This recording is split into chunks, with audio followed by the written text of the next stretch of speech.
ధ్యానించుదాం. చూడండి పిల్లలారా, చదవబడిన లేఖనం ఏదైతే ఉన్నదో చూడండి. 90వ కీర్తన 10వ వచనం చదవండి. మా ఆయుష్కాలము 70 సంవత్సరములు, అధిక బలమున్న ఎడల 80 సంవత్సరములు అగును. ఆయనను వాటి వైభవము ఆయాసమే దుఃఖమే, అది త్వరగా గతించును, మేము ఎగిరిపోదుము. నీ ఆగ్రహ బలము ఎంతో ఎవరికి తెలియను, నీకు చెందవలసిన భయము కొలది పుట్టు నీ క్రోధము ఎంతో ఎవరికి తెలియను. చాలండి, అందరం దేవునికి స్తోత్రం. ఈ 90వ కీర్తన చాలా అద్భుతమైన కీర్తన, చాలా గొప్ప ఆధ్యాత్మికరమైన కీర్తన ఇది. దీన్ని పిల్లలు ఎల్లప్పుడూ కూడా మనం జ్ఞాపకం చేసుకోవాలి. ఇక్కడ మోషే గారు దీని గురించి పిల్లరేవండి, ఆయన తెలియపరుస్తున్న పిల్లరేవండి. ఇది ప్రార్థన. ఈ కీర్తన ఏంటి చెప్పండి? ప్రార్థన చేస్తున్నాడు తన పిల్లలంటే. అందులో నుండి అనేక మర్మాలు, అనేక సత్యాలు ఆయన ఒప్పుకుంటూ ఆ సత్యాలు పిల్లరేవండి తెలియపరుస్తున్నాడు. ఏమనంటే మా ఆయుష్ 70 సంవత్సరాలే. భూమి మీద మా ఆయుష్ ఎంత చెప్పండి? 70 సంవత్సరాలే. మా ఆయుష్ 70 సంవత్సరాలే. అధిక బలమున ఎడల 80 సంవత్సరంలో. దేవుని బిడ్డలారా ఆలోచన చేయండి. అధిక బలమున్న ఎడల ఎంత అవుతారు? 80 సంవత్సరాలు అవుతాయి. కానీ మా ఆయుష్ 70 సంవత్సరాలే. ఆ 70 సంవత్సరాలు కూడా ఎలా ఉన్నాయి? వాటి వైభవం అయినను వాటి వైభవం ఆయాసము దుఃఖమే, అవి త్వరగా గతించిపోతాయి. ఈ మాట పిల్లరేవండి చెప్పడానికి గల కారణం ఏంటంటే, దేవుని బిడ్డలారా ఆలోచన చేయండి. ఈ జీవితం అల్పకాల జీవితం. ఈ పిల్లరండి, ఈ జీవితం త్వరగా గతించిపోతుంది. అసలైన జీవితం ఒకటి ఉంది. ఏముందండి? అసలైన జీవితం ఒకటి ఉంది. ఆ జీవితం పిల్లలు ఎలాంటిదనంటే, దానికి పిల్లరేమండి మితి లేదు. ఏమండి? దేవుని దృష్టికి 1000 సంవత్సరాలటండి గతించిన నిన్నటి వలేనంటే. నిన్నటి వలే కూడా కాదు, రాత్రి అందరూ ఒక జాము వలే ఉన్నాయట. ఎంత అద్భుతమైన విషయం చూశారు. 1000 సంవత్సరాలు ఎంతండి? ఒక జాము. 1000 సంవత్సరాలు ఆయన దృష్టికి ఒక జాము.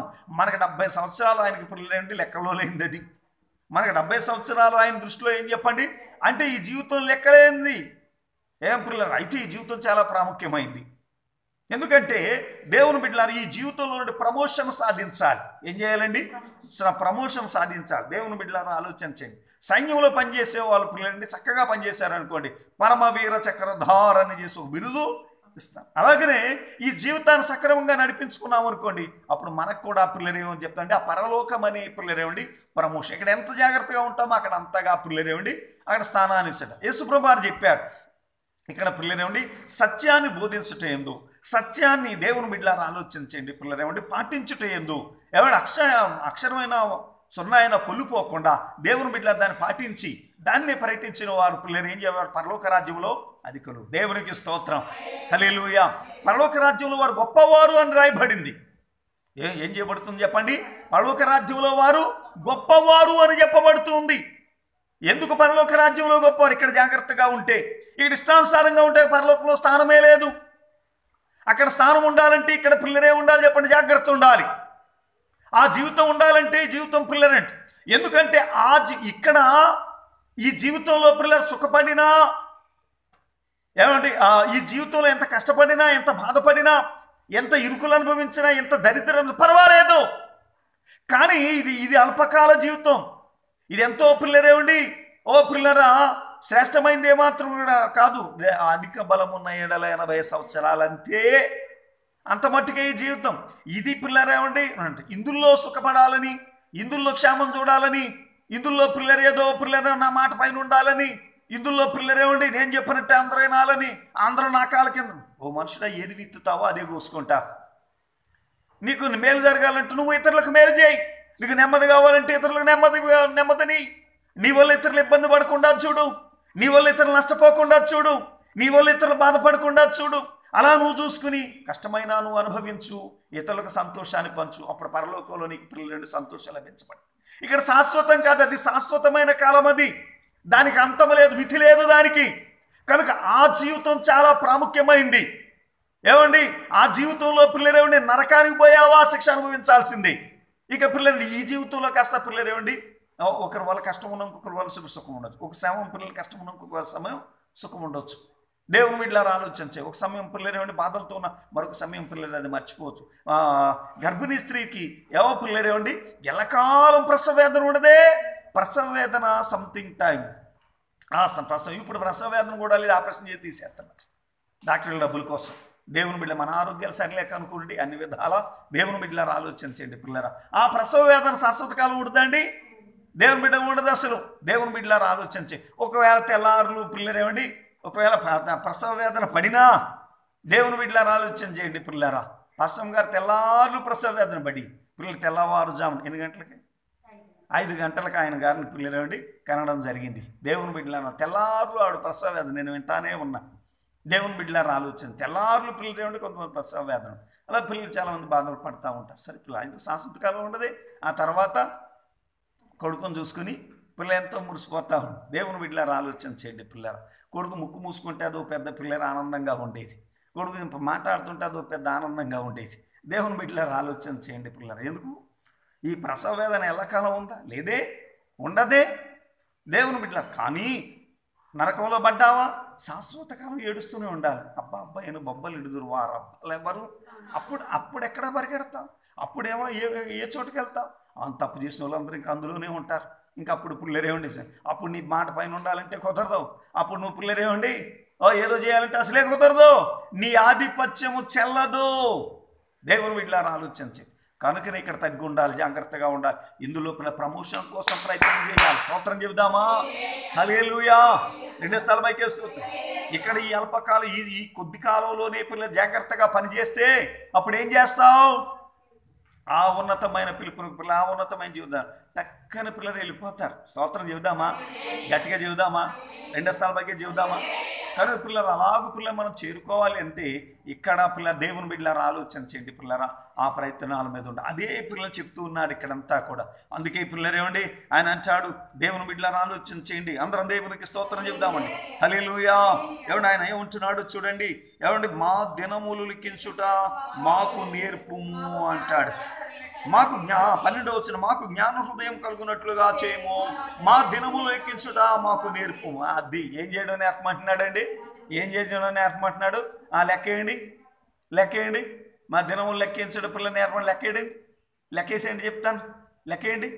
పోయిన ఆదివారం అయింది, తర్వాత 1, తర్వాత సోమవారం అయింది 2, చెప్పండి. మంగళవారం అయింది 3, బుధవారం అయింది 4, లక్షవారం అయింది 5, శుక్రవారం అయింది 6, శనివారం అయింది 7. ఇప్పుడు ఎంత అండి? ఆదివారం. ఇది ఎంత? మళ్ళీ ఓట్లోకి రావాలి. ఇది కాదు లెక్క, ఈ లెక్క కాదు. సోమవారం నాడు ఎన్ని గంటలు ఉన్నాయి?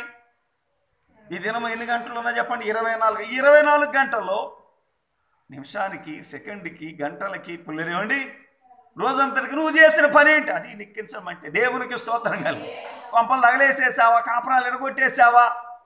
ఏమండి ఏం చేసావు? లేకపోతే పిల్లలు మంచి చీర జరిగించి ఆయనకు మహిమకరంగా ఉన్నావా? స్తోత్రం చెబుదామండి. నేను ఒక మాట ఎప్పుడు కూడా పిల్లలు బైబిల్ చదివిన నాకు ఒకటే అర్థం అవుతుందండి. దేవునికి ఏదో చెయ్యాలి ఏంటండి? దేవునికి ఏదో చేయాలి, దేవునికి మహిమకరంగా ఉండాలి. అలా కాదు, నీ బతుకుని ఏర్పాటు చేసుకో అంతే. ఆయనకి ఏదో చేయాలి. ఆయనకు నువ్వేం చేసేది ఏమీ లేదు. ఏమండి ఆయన నువ్వు మహింపరిచేది ఏమీ లేదు. ఆయన నువ్వు కనపరచు, నువ్వు మహింపరచకపోయినా ఆయన మహిం పొందుతుంటాడు. స్తోత్రం చెప్దామా? 2 స్థలాలపైకి స్తోత్రం చెప్దాం.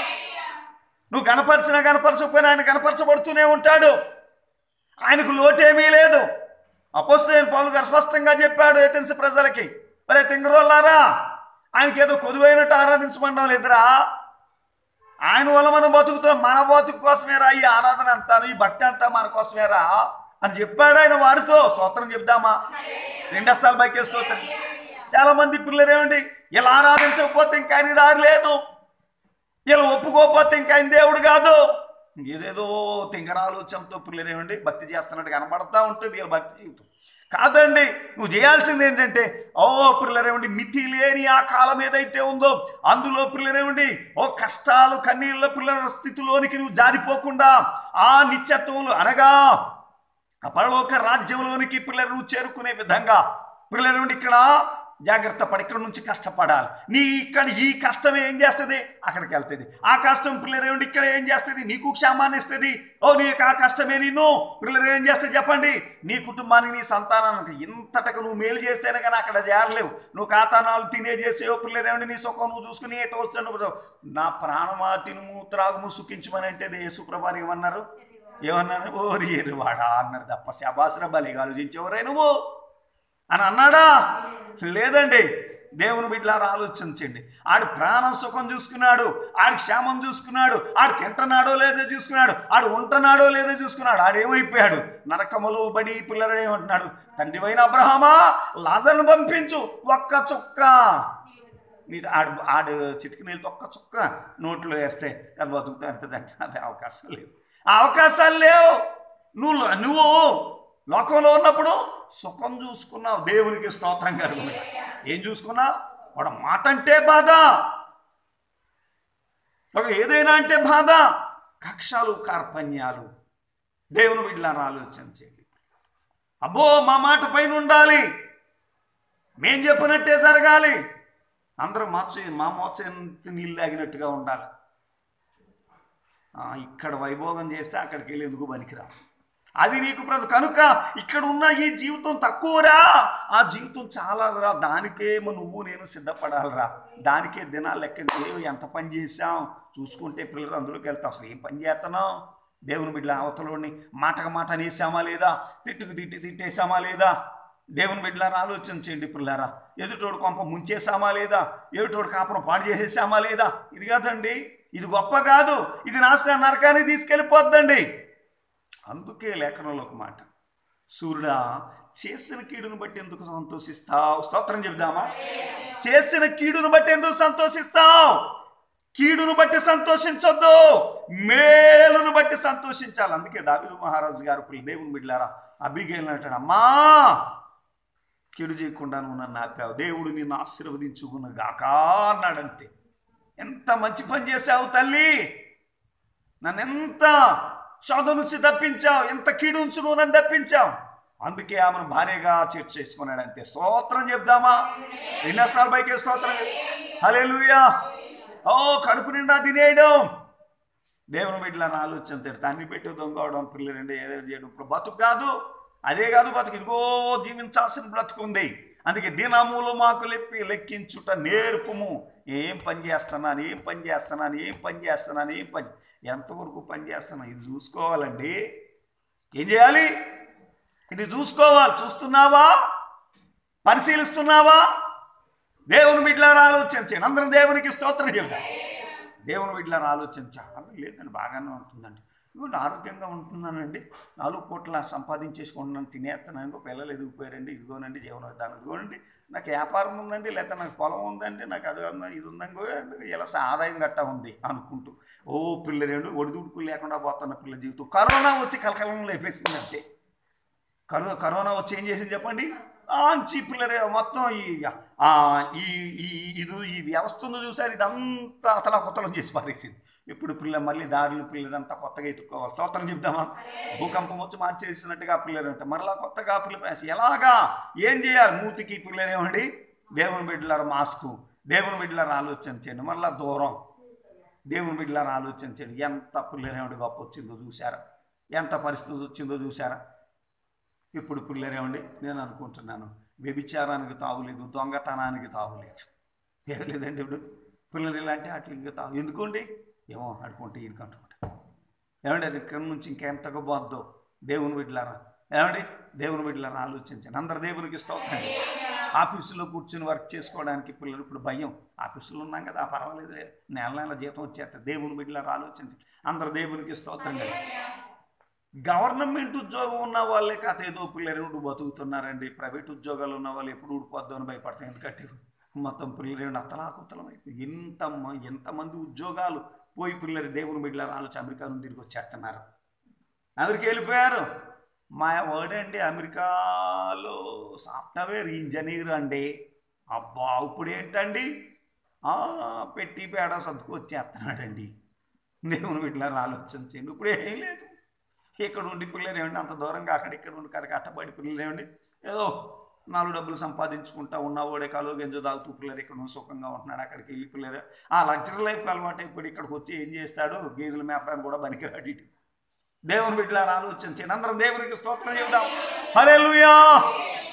కాబట్టి మా దినములు లిఖించుట మాకు నేర్పుము, మా దినములు లిఖించుట మాకు నేర్పుము, మా దినములు లెక్కించుట మాకు నేర్పుము అంటున్నాడు. మా దినములు లెక్కించడం లెక్కిస్తున్నావా? లెక్కిస్తున్నావా? ఏం చేస్తున్నావు? ఏం ఆలోచిస్తున్నావు? ఒకసారి ఆలోచన చేద్దాం. దేవుని సంగమా, దేవుని బిడ్డలారా ఆలోచించి బ్రతికేస్తున్నాం అనుకుంటే సరిపోదండి. దానికి ఏం చేయాలి చెప్పండి? తగిన విధంగా ప్రభు సన్నిధిని పిల్లరా మన ప్రవర్తన ఎలాగుందో చూసుకుంటూ ఉండాలి. పిల్లల ప్రభు సన్నిధిని పిల్లలు సాగిపోయే వారంగా ఉండాలి. కనుక పిల్లరా ప్రభు పిలిచింది దేనికంటే పరలోక రాజ్యాన్ని చేరుకోవడానికి పిలిచాడు తప్ప ఆయనకి ఏదో పొదువు అయినట్టుగా పిల్లలు ఏమండి మనం ఏదో ఆయన ఓడబడుతామని చేసి పిలవలేదు. నీ పిల్ల కానుక ఆయనకు అక్కర్లా. నీ కానుకప్పుని నువ్వు ఇవ్వకపోతే పిల్లలేండి ఆయన అప్పులు తీర్చుకోవాల్సిన పని. సైతాన్ గడే ఎంత తెలివో, నువ్వు తీసుకెళ్ళి నేను అప్పు తీర్చుకుంటాను, నువ్వు తీసుకొచ్చి ఇచ్చేయి నేను అప్పు తీర్చుకుంటాను. పాపం ఆడికి ఏదో అప్పు ఉందంటే ఇస్తాను. కనుక వీళ్ళు ఏం చేస్తున్నారు? రోజు రూపాయి దాచి తీసుకెళ్ళి ఏం చేస్తున్నారు చెప్పడం? ఉండీలు ఇచ్చేస్తాను. అప్పుడు మామూలుగా నీకోసం నువ్వు పిల్లలేమని కానుకమ్మంటే ఎవరన్నా ఎత్తాడా? ఎవరన్నా ఎత్తాడండి? ఎవడో. ఎందుకు ఇవ్వరంటే దేవుని బిడ్డలారా ఆలోచించండి. ఇదే పరిస్థితి. చాలా ఆలోచించండి. దేవుని బిడ్డలారా అంటే ఇలాంటి పిల్లల పరిస్థితులు ఉండకూడదు. మన కష్టపడి క్రైస్తవులం కావాలి. దేవుని బిడ్డలారా జాగ్రత్త కలిగి పిల్లలు మన జీవితాలు కాపాడుకునే క్రైస్తవులం కావాలి. కనుక పిల్లరా అనాలోచితంగా ప్రభు సన్నిధిని ఉండకూడదు. అందరం కూడా పిల్లరా ఆలోచన కలిగి ప్రభు సన్నిధిని పిల్లరా ప్రయాసపడే వారంగా తగిన విధంగా ఎందుకు చేస్తున్నాం? ఏం చేస్తున్నాం? ఈ పని అంతా ఈ యొక్క వ్యాపకం అంతా ఎందుకు దేవుడు ఏర్పాటు చేశాడు? దేవుని బిడ్డలారా ఈ పనులు అంతట్లో పరలోకం చేరుకునే విధంగా ఈ పని అంతా చేయాలి. అంటే ఈ పని చేసేసామా లేదా? కాదండి. అందరం దేవునికి స్తోత్రం చెప్తాం. అందరం గట్టిగా దేవుని స్తోత్రం. పరమానంద శిష్యుల్లా పిల్లలండి. మరి ఆ కథ ఎలా వచ్చిందో కానీ నేడు పిల్లలండి నాకు అలాగే కనపడుతుంది. అందరం కూడా లోకం ఎలా ఉందండి? పరమానంద శిష్యులు. ఎవరు శిష్యులు చెప్పండి? ఇంకా అలాగే ఉంది లోకం అంతా కూడా. దేవుని బిడ్డలు నేను బైబిల్ కాలేజీ నుంచి వచ్చినప్పుడు ఈ లోకమంతా నాకు అడవిలా కనపడింది. నాకు పిల్లలు అదే అనిపించింది. నా బొరగానే పాడైపోయిందా ఏంటి? ఇలా కనపడుతుంది ఏంటి? నాకు ఇలా కనిపిస్తుంది ఏంటి? ఇలా ఏం చేస్తున్నారో ఇలా తెలియదు. ఇలాగ అనిపించింది నాకు. దేవుని బిడ్డలారా ఆలోచించండి.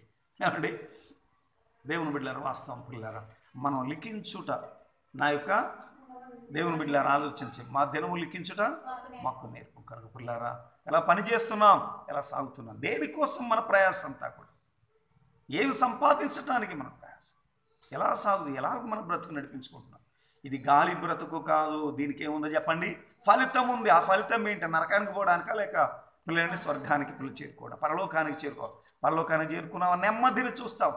అది పిల్లలని అంతము లేని సమయం, యుగ యుగాలు పిల్లలు బ్రతకాలి. ఈ జీవితం అల్పకాలంలో గతించిన రాత్రి ఒక జామువలే ఉన్నది. 70 సంవత్సరాలు ఆయన దృష్టిలో ఎలా ఉన్నాయండి?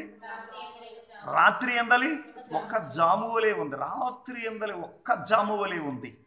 అంత ఈ అల్పకాల జీవితం పిల్లలు. ఎందుకంటే ఆ రెండిట్లు ఏదో చేరుకోవడానికి జీవితం అంతే తప్ప ఏదో పిల్లలేమండి పని పాట లేని పిల్లలేమండి జీవితం కాదు. కనుక పిల్లరా లేఖనం చెప్తా ఉన్నా అందరమును త్రోవ తప్పి గొర్రెల వలె త్రోవ తప్పి ఆయనకు పిల్లలేమండి దూరం అయిపోయాం. త్రోవ తప్పిపోతూ గొర్రెల వలె అందరం త్రోవ తప్పిపోయాం. గొర్రెల వలె అందరు త్రోవ. మరి త్రోవలో ఉన్నాం, మళ్ళీ త్రోవలో దేవుడు పెట్టాడు. మరి త్రోవలో చేరుకోవడానికి పిల్లలు పని చేస్తున్నాం. ఎలా చేస్తున్నాం? ఒక్కసారి ఈ విషయాలు పిల్లరా మన పని ఎలా ఉందో మనం పరిశీలించుకుని ప్రభు సన్నిధిని సాగిపోదాం. దేవుడి వాక్యం దీవించునుగాక. ఆమె అందరం దేవునికి స్తోత్రం. రెండో స్థానం పైకి స్తోత్రం. పిల్లారా మంచిది. ఈ సమయంలో పిల్లారా చిన్నయ్య గారు పిల్లల వాక్యం చెప్తారు. తదుపరి పిల్లల కార్యక్రమం మనం ముందుకు సాగుదాం. మంచిది పిల్ల.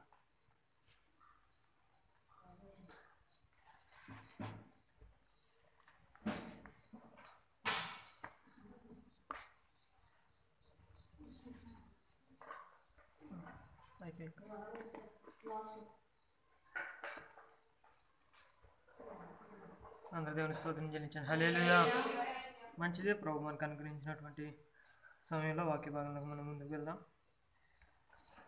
యోహాను రాసిన 3వ పత్రిక, యోహాన్ గారు రాసినటువంటి 3వ పత్రిక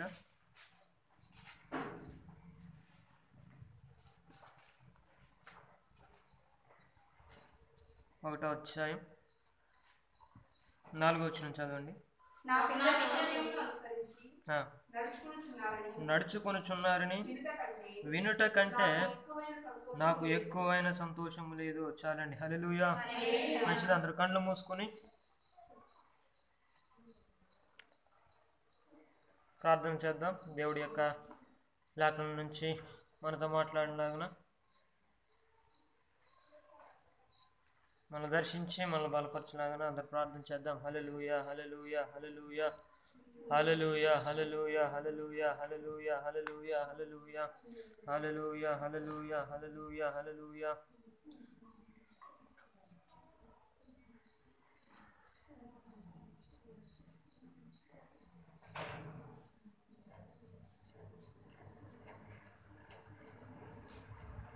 అందరు దేవుని స్తోత్రం చెల్లించండి. హల్లెలూయా, హల్లెలూయా. ప్రార్థన. సకల ఆశీర్వాదములకు కారణపుత్రుడైన పరమ తండ్రి, ఈ పరిశుద్ధమైన శ్రేష్టమైన నామాన్ని బట్టి నీకే స్తుతులు స్తోత్రాలు. అందరూ ఆచరించుకుంటున్న జీవం దేవ జీవాధిపతి నీకే స్తోత్రాలు.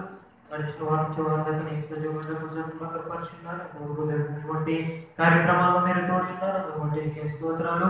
అందరూ ఆచరించుకుంటున్న ప్రతి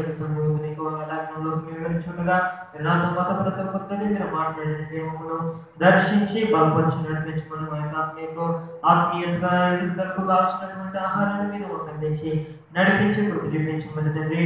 వచ్చిన ప్రతి ఒక్కరు తండ్రి తెరవని హృదయం గలవారే ఈ యొక్క వాక్యమును స్వీకరించి అంగీకరించు మనసు గలవారనే ఇక్కడ ఉండటము, ఇంకా వాక్యం వినటము ప్రతి ఒక్కరికి మనసు మీద అనుగ్రహించి నడిపించమని చిన్న ప్రార్థన మనం చేర్చుకుని తిరుగులో పొందమని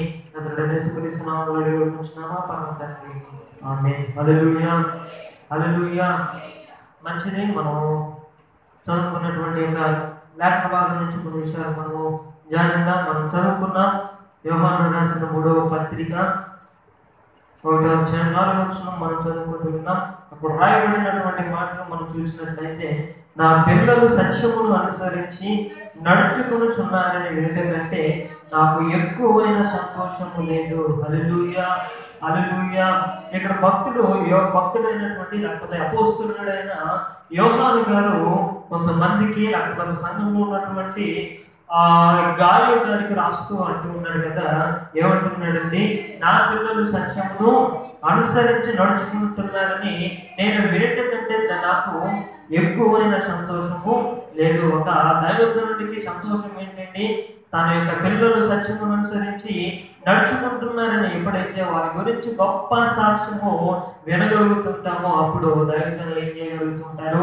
లేకపోతే మీ కొరకు శ్రమ పడుచున్నటువంటి ఆ యొక్క సేవకులు ఏం చేస్తుంటారు అంటే సంతోషిస్తూ ఉంటారు. మీరు తెచ్చేటటువంటి కానుకలను బట్టో, లేకపోతే మీరు చూపించేటటువంటి మీరు ఇచ్చేటటువంటి డబ్బులను బట్టో, లేకపోతే మీరు పెట్టించుకునేటటువంటి ప్రార్థనలు బట్టో, బట్టలు బట్టో, లేకపోతే ఇచ్చేటటువంటి గిఫ్ట్లను బట్టో దైవజనులు సంతోషించడం, లేకపోతే దేవుడు కూడా వాటిని బట్టి సంతోషించడు. కానీ ఎప్పుడు దేవునికి పరిపూర్ణమైన సంతోషము మనం ఇవ్వగలమయ్యా అంటే, సంతోష పెట్టగలమయ్యా అంటే ఇక్కడ లేఖనంలో రాయబడుచున్నది, నా పిల్లలు సత్యమును అనుసరించి నడుచుకొనుచున్నారు సంగతి వినట కంటే, లేకపోతే ఈ విషయాన్ని నేను వినుట కంటే ఎక్కువైన సంతోషం ఏం లేదంటే ఆయనకు దొరకడం లేదని ఇక్కడ భక్తుడు సెలవిస్తున్నాడు. ఇక్కడ పోయిన వారం కూడా ఇదే లేఖనం నుంచి నేను మాట్లాడి ఉన్నాను. ఒక భక్తుడు లేకపోతే ఒక విశ్వాసి తన యొక్క ఆత్మీయ జీవితంలో ఎదగాలంటే ఏమేం చేయాలన్నా కొన్ని అంశాలను లేకపోతే కొన్ని విషయాలను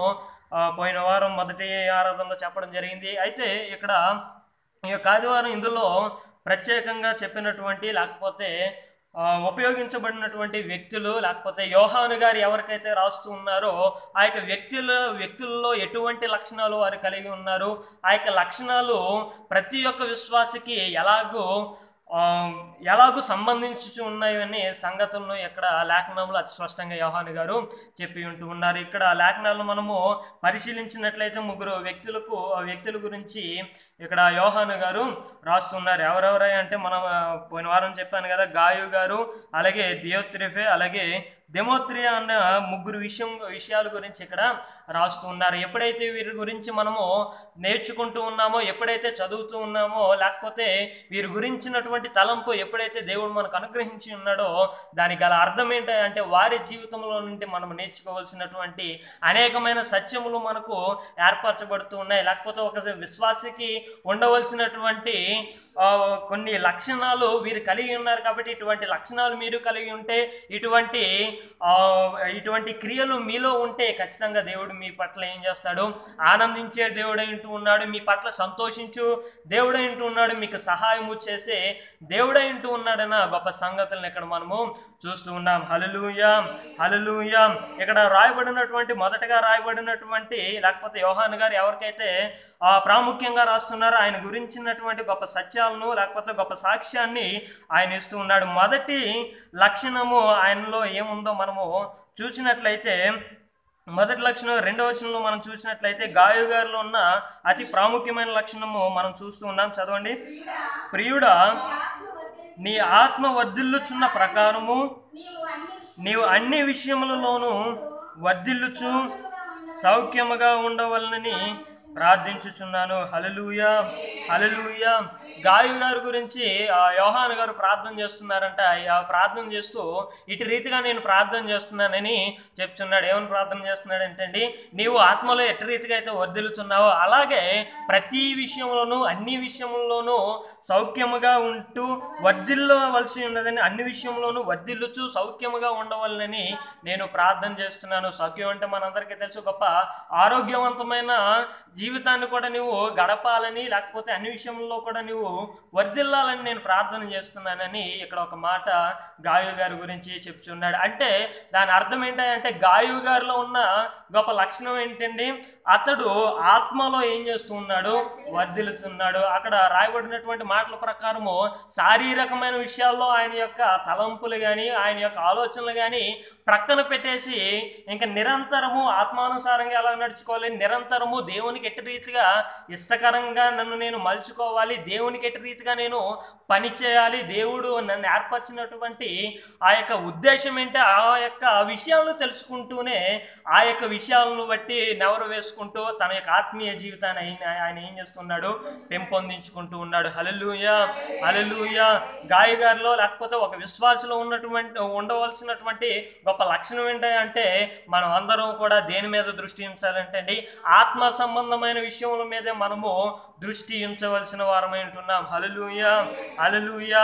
ఎందుకంటే దేవుడు సెలవిచ్చి ఉన్నాడు కదా, మత్తయి సువార్త 6వ అధ్యాయము 33వ వచనంలో మనం చూసినట్లయితే అక్కడ ఒక మాట అంటూ ఉన్నాడు కదా, మొదట నా నీతిని ఆయన రాజ్యమును నీతిని మొదట వెదుకుడి, అప్పుడు అవన్నీ మీకు అనుగ్రహించబడును. ఇంకా పైన నుంచి మనం చదివినట్లయితే 30వ వచనం నుంచి చదవండి.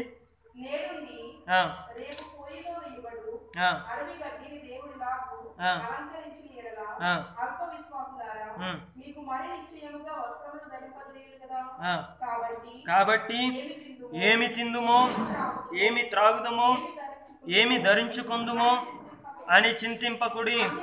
అన్యజనులు వీటన్నిటి విషయమై విచారింతురు. ఇవన్నీ మీకు కావాలేనని మీ పరలోకపు తండ్రికి తెలియను. కాబట్టి మీరు ఆయన రాజ్యమును నీతిని మొదట వెదుకుడి, అప్పుడు అవన్నీ మీకు అనుగ్రహింపబడును. రేపటిని గురించి చింతింపకుడి, రేపటి దినము దానికి సంగతులు గూర్చి చింతించును. ఏనాటికి ఈడు ఆనాటికే చాలును. దేవుడు యేసుప్రభువు వారు అతి స్పష్టంగా చెప్పినటువంటి మాట ఏంటంటే, మొదట నా నీతిని నా రాజ్యాన్ని మీరు ఏం చేయాలి?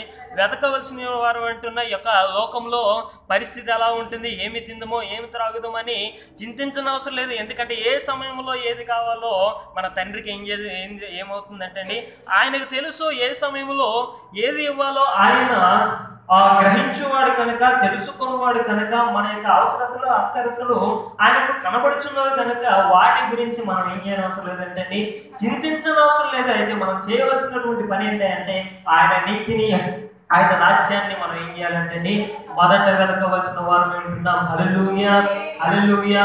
అనేక మంది అనుకుంటూ ఉంటారు, మరి మనము సంపాదించుకోకపోతే, మనం పనిలోకి వెళ్ళకపోతే మనకు డబ్బులు ఎలా వస్తాయండి, తినడానికి తిండి ఎలా వస్తుందని అనేకులు అనుకుంటూ ఉంటారు. ఈ కరోనా దినాల్లో అందరినీ ఇంటికాడ పెట్టేస్తే ఎవరు పోషించారండి? ఎవరు పోషించారు? అనేక మంది ఆ రోజు పనిలోకి వెళ్ళకపోతే మరుసటి రోజు తినడానికి కూడా లేనటువంటి అనేక మంది యొక్క లోకంలో ఉన్నప్పటికీ కూడా లాక్డౌన్ పరిస్థితులు అందరి ఇంట్లో ఉన్నా కానీ అలాంటి వారికి కూడా దేవుడు సహాయం చేయలేదా? అనేకమైన రీతుల్లో లేకపోతే అనేకమైన కష్టాల్లో పడుతూ ఇంకా బయటికి వెళ్ళటానికి సహాయం అడగడానికి కూడా ఎవరు సహాయం చేయలేనటువంటి పరిస్థితుల్లో కూడా దేవుడు ఏం చేస్తున్నాడండి? అందరికీ సహాయం చేస్తున్నాడు. అంటే ఎప్పుడు ఏది కావాలో ఆయన ఏం చేస్తూ ఉన్నాడు? అందరికీ దయచేస్తూ ఉన్నాడు. కాబట్టి ఈ లోకపరమైన విషయంలో గురించినటువంటి చింత మనము పడనవసరం లేదు. ఎటువంటి పరిస్థితే కానివ్వండి, ఎటువంటి అవసరతే కానివ్వండి, ఎప్పుడైతే దేవుని యొక్క నీతిని రాజ్యాన్ని మనం వెతకడం ప్రారంభిస్తామో, ఎప్పుడైతే ఇహలోక సంబంధమైన విడిచి పరలోక సంబంధమైన ధనాన్ని మనం సమకూర్చుకోవడానికి, పరలోకంలో సమకూర్చుకోవడానికి మన యొక్క మనసు నిలుపుతామో, ఇహలోక సంబంధమైనవి కూడా దేవుడు మనకి ఏం చేస్తాడండి?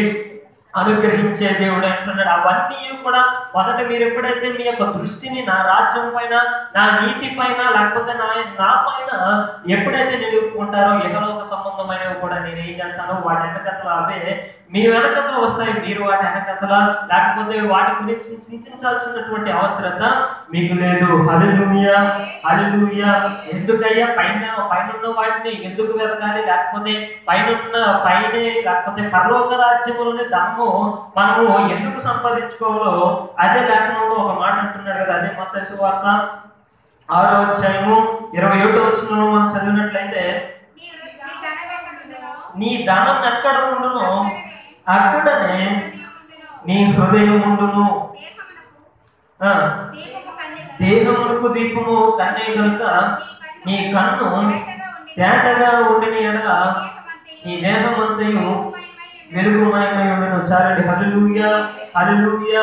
ఎందుకు పరలోక రాజ్యంలోనే ధనం సంపాదించుకోవాలి? ఎందుకు పైన వాటిని వెతకాలి? ఎందుకు పరలోక రాజ్యాన్ని వెతకాలి? ఎందుకు దేవుని యొక్క నీతిని వెతకాలి? ఎందుకు దేవుని యొక్క రాజ్యాన్ని వెతకాలి అంటే, మనము మన యొక్క ధనము ఎక్కడైతే ఉంటుందో అక్కడ మన హృదయం ఏం చేయబడుతుందంటే, మన యొక్క హృదయం యొక్క దృష్టి, మన యొక్క హృదయం యొక్క ఆలోచన, మన యొక్క మనసు అంతా కూడా మన యొక్క ధనము మీదే ఉంటుందంట. మానవుల్లో ఉన్నటువంటి ఒక లక్షణము లేకపోతే మానవులో ఉన్నటువంటి ఒక క్రియ ఏంటంటే, ఎక్కడ ధనం ఉంటే అక్కడే తన యొక్క హృదయం ఉంటుంది. కనుక మన యొక్క హృదయము దేవుని వైపుకు మలచబడాలి అంటే, మన యొక్క దృష్టి పరలోక రాజ్య సంబంధమైన వాటి మీద ఉంచాలంటే, మనం ఎక్కడ ధనాన్ని సమకూర్చుకోవాలంటే దేవుని రాజ్యంలో లేకపోతే పరలోక రాజ్యంలో మనము ధనము సంపాదించుకోగలిగితే మన యొక్క హృదయం ఏం చేయబడుతుంది?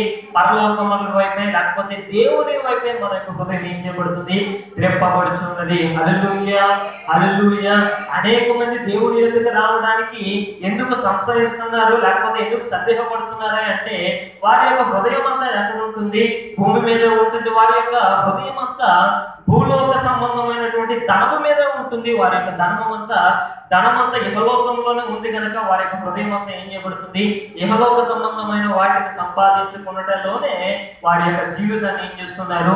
గడిపేసి వ్యర్థపరుచుకుంటున్నారు. అయితే ఎప్పుడైతే వారు సంపాదించుకోవాల్సింది పరలోకంలో అని ఎప్పుడైతే వారు తెలుసుకుంటారో, వారు ఏం చేస్తారు? నిస్సందేహముగా దేవుని యొక్క సన్నిధికి వారు ఏం చేస్తారు? రాగలుగుతూ ఉంటారు. హల్లెలూయా, హల్లెలూయా, హల్లెలూయా. దేవుని యొక్క లేఖనంలో చదివిస్తుంది, ఒకడు తన ప్రాణమును కాపాడుకున్న దళచిన ఎడల ఆ యొక్క ప్రాణం ఏం చేస్తుందంట? పోతూ ఉంటుంది. ఎవరైతే తన యొక్క ప్రాణములు లక్ష్య పెట్టకుండా ఉంటారో వారికి ఆ యొక్క ప్రాణం ఏం చేస్తుంది? నిలువబడుతుందని దేవుని యొక్క లేఖనము చదివిస్తుంది. మన ప్రాణము గురించి, మనము మన యొక్క ఆహారం గురించి, మన బట్టల గురించి, మనం దీని గురించి చింతిస్తూ ఉంటే అది ఒక దినమును ఏం చేస్తుంది? మనల్ని విడిచిపెట్టి వెళ్ళిపోతుంది. అయితే పర సంబంధమైన వాటి వైపు మనం ఎప్పుడైతే దృష్టి ఉంచుతామో, ఇహ సంబంధమైన ఎటువంటి శ్రమ వచ్చినా మనం ఏం చేయమంటే అదిరిపోము, జడియము, బెదిరిపోకుండా దేవుల్లో మనం ఏం చేయబడుతూ ఉంటాం? నిలవబడుతూ ఉంటాం. హల్లెలూయా, హల్లెలూయా. ఏలియా భక్తులను మనం చూసినట్లయితే రాజుల మొదటి గ్రంథము 19వ అధ్యాయం 5వ వచనంలో అక్కడ ఏలియా గారి యొక్క పరిస్థితి మనకు కనబడుతుంది. ఒకసారి చదువుదాం చూడండి. రాజుల మొదటి గ్రంథము 19వ అధ్యాయము. అతడు బదరీ వృక్షము కింద నిద్రించుచుండగా ఒక దేవదూత వచ్చి అతని ముట్టి, సరే, మొదటి వచనం చదవండి. ఏలియా చేసినదంతయును అతడు ఖడ్గము చేత ప్రవక్తలందరినీ చంపించిన సంగతియును అహాబు యెజెబెలునకు తెలియజెప్పగా యెజెబెలు ఒక దూత చేత ఏలియాకు ఈ వర్తమానము పంపించెను. రేపు ఈ వేళకు నేను నీ ప్రాణమును వారిలో ఒకని ప్రాణము వలె చేయని ఎడల దేవుడు నాకు గొప్ప అపాయము కలుగజేయగలగా. కాబట్టి అతడు ఈ సమాచారం తెలుసుకుని లేచి తన ప్రాణమును కాపాడుకొనుటకై పోయి యూదా సంబంధమైన బేర్షెబాకు చేరి అచ్చట ఉండుమని తన దాసునితో చెప్పి తాను ఒక దిన ప్రయాణము అరణ్యములోనికి పోయి యొక్క బదరీ వృక్షము క్రింద కూర్చుండి మరణాపేక్ష గలవాడి యెహోవా తన పితరుల కంటే నేను ఎక్కువ వాడను కాను, ఇంత మట్టుకు చాలును, నా ప్రాణము తీసుకొను అని ప్రార్థన చేశాను. అతడు బదరీ వృక్షము క్రింద పరుండి నిద్రించుచుండగా ఒక దేవదూత వచ్చి అతని ముట్టి నీవు లేచి భోజనము చేయమని చెప్పాను. అతడు చూచినంతలో అతని తల దగ్గర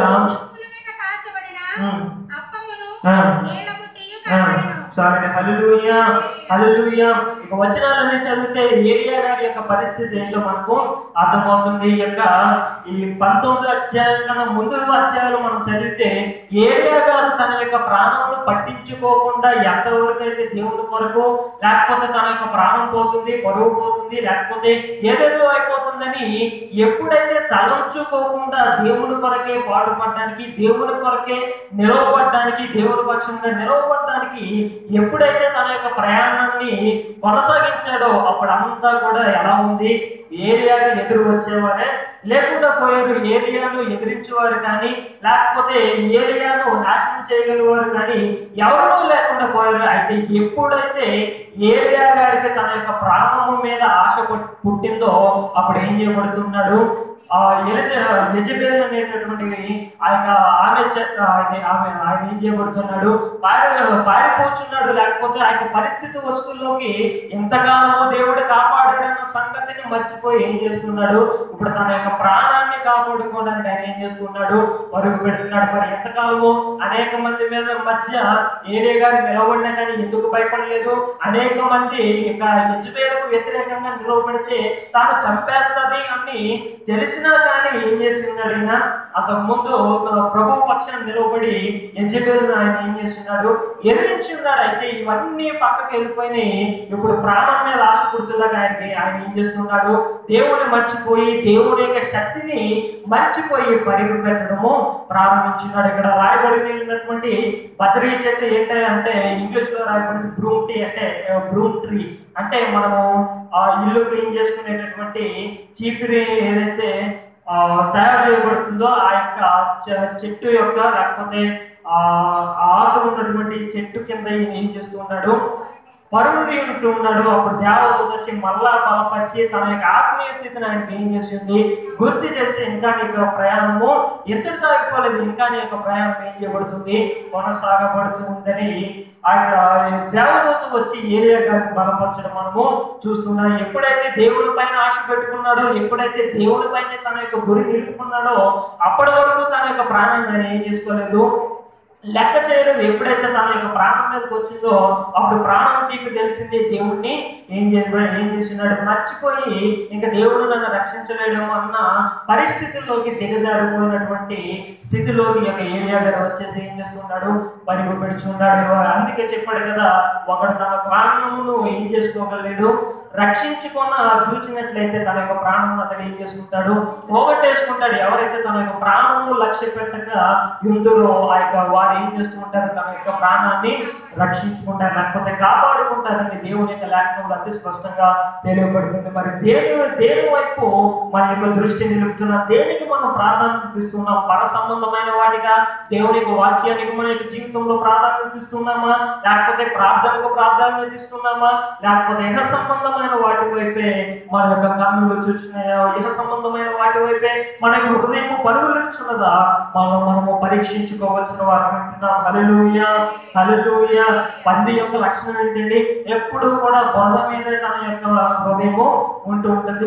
బురద మీదే తన యొక్క హృదయము, లేకపోతే బురదలో ఎప్పుడు దొల్లేయాలా అని పంది ఏం చేస్తూ ఉంటుంది, ఎదురు చూస్తూ ఉంటుంది. ఎక్కడ దొరికితే అక్కడికి వెళ్ళిపోతుంటుంది. ఒకసారి మరలా తీసుకొచ్చి శుభ్రంగా కడిగి లైఫ్ బాయ్ సోప్ పెట్టి శుభ్రం చేసినా కానీ మరలా బురద దొరికితే దానికి బురద కనబడి అది ఏం చేస్తుంటది, వెళ్ళి దాంట్లోనే ములిగి ఆటాడుతుంది తప్ప బురదలో నుంచి బయటికి రావాలన్నటువంటి మనసు దానికి ఉండదు. ఎందుకంటే దాని యొక్క హృదయం అంతా దేని మీద దేనితో నింపబడిపోయింది, బురదతో నింపబడిపోయింది. అది ఆకాశాన్ని చూడకుండా బ్రతుకున్నంత కాలము కూడా ఆకాశాన్ని చూడకుండా ఎప్పుడైతే చావు చచ్చే టైం వస్తుందో, లేకపోతే ఆ యొక్క పట్టుకున్న వాళ్ళు చంపేసే టైం వస్తుందో, అప్పుడు ఆకాశాన్ని చూసి ఓహో పైన ఎంత మంచి ఆకాశం ఉందా, ఎంత రంగురంగుల ఆకాశం ఉందా, ఇప్పటి వరకు నేను చూడలేదే అనుకుంటానంట. అయితే ఎందుకు చనిపోయే టైంలో ఆకాశంలో చూస్తారంటే, సైకిల్ మీద పట్టుకెళ్ళే వారు ఏం చేస్తారు, దాన్ని రివర్స్ లో పెట్టి కళ్ళు పైకి వచ్చేలా దాన్ని ఏం చేస్తుంటారు, కడతారు. కాబట్టి అప్పుడు ఏం చేయబడుతుంది, ఆకాశం కట్టబడుతుంది. జీవితకాలం అంతా ఏం చేసింది, బురదలోనే బ్రతికింది, బురదలోనే తింది, బురదే తింది. ఆ యొక్క గత్తరంతా ఏం చేసింది, అది తింది. ఇప్పుడు ఏం చేసింది, మరణకాలం వస్తువులోకి, లేకపోతే మరణ భయం దాని వస్తువులోకి, మరణించాల్సిన సమయం వస్తువులకి అప్పుడు పైకి చూస్తుందంట. ఈ లోపల జరగవలసినటువంటి పనంతా అయిపోయింది అని మనము గ్రహించవచ్చు. అంటే ఎక్కడ దేనికి మనం ప్రాధాన్యత ఇస్తున్నాం, గారి వలె ఆత్మీయ జీవితానికి మనం ప్రాధాన్యత ఇస్తున్నామా, లేకపోతే ప్రభువు చెప్పినట్టుగా, లేకపోతే అనేక మంది నష్టపోయినట్లుగా, లేకపోతే ఇహపరమందు లేకపోతే ఇహలోకమందు వారి యొక్క దృష్టి నిలిపి నశించిపోయిన వారి వలె మనం ఉంటున్నామా, మనము పరీక్షించుకోవాల్సిన వారు వింటున్నాం. హల్లెలూయా, హల్లెలూయా. గారి దేనికి ప్రాధాన్యత ఇస్తున్నాడండి, ఆత్మీయతకు ప్రాధాన్యత ఇస్తూ ఉన్నాడే తప్ప శరీరానికి, లేకపోతే ఇహలోకమైన వాటికి, లేకపోతే తన యొక్క ఆరోగ్యానికో, లేకపోతే తిండికో తిప్పలకో, లేకపోతే ఏదేదో సంపాదించుకోవడానికి మాత్రం ఆయన ఏం చేయడం లేదు. తన యొక్క ఆలోచనను, తన యొక్క మనస్సును ఆయన నిలువపెట్టుకోలేదు. కనుకనే ఆ యొక్క యోహాను గారు ఏం చేస్తున్నారు, అతని గురించిన మంచి సాక్ష్యం ఏం చేస్తున్నాడు, ఆయన ఇస్తున్నాడు. నీవు ఆత్మలో వర్ధిల్లుచున్నావు కనుక ఆత్మతో పాటు అన్ని విషయంలో ఏం చేయాలి, వర్ధిల్లవలసిన వారు.